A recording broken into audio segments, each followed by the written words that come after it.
Alors monsieur Papi, pour être en mesure de faire quel travail dans la vie? Voilà les raisons. Parce que la plupart des gens, ils parlent, mais ils ne savent pas quelles sont les véritables raisons. Voilà tout pour les sommaires. Mesdames, messieurs, bienvenue à cette revue de presse.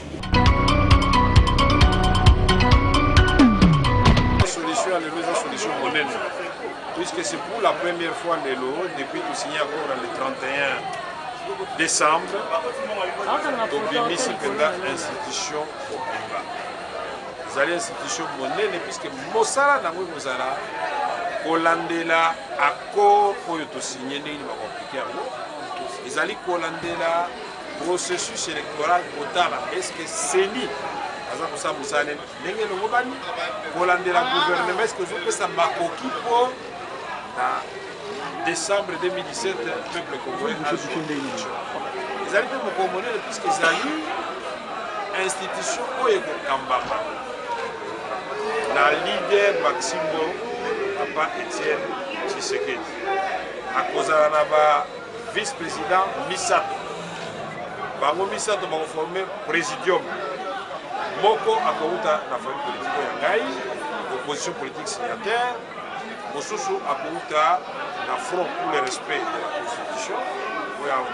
Jean-Pierre Bemba, Mosusu Akouta la majorité présidentielle. Motuna Batunaki, soit qui peut pas être indisponible pour le bandit accueilli, contrôle médical. Intérim de vous allez m'entendre de lobby et vous allez triomphir. C'est-à-dire tout ça, la vice-président, Moko na Moko, à la matière.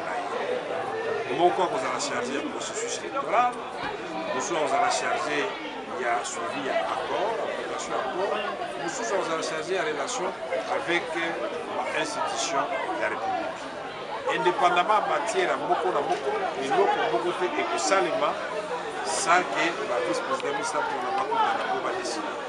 Et même ceux qui président Yemoko Azali Tshisekedi a décidé qu'à jamais Yemoko.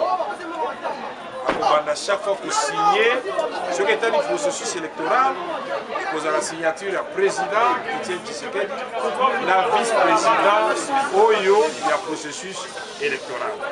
Faisali matière établie, suivi accord, et à la présidente Etienne Tshisekedi, la vice-présidence, ainsi de suite. De Yokanipe, Toloba, Tozali, nous sommes sensibles d'être humain. Papa Tshisekedi a salé beaucoup de Ming.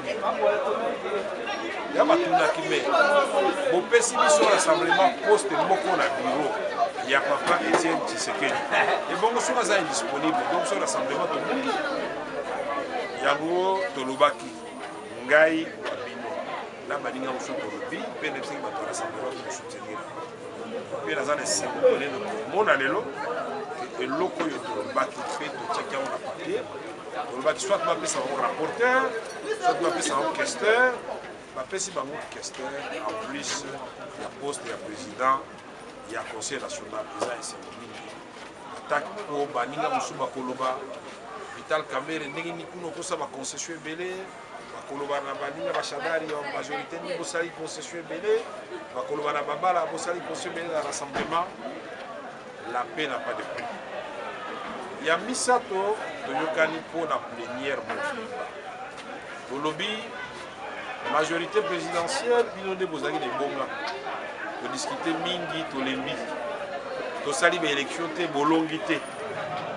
Mais le quoi vous avez une majorité de l'équipe pour la poste était allez, besoin de neuf. Rassemblement, le ah non, bisopé, de le bitete, donc vous la tête. Vous allez élection, vous tiens maintenant à balabal, vous allez élection, biso yo, yo to zokaka, vous tiens maintenant à balabala, en janvier.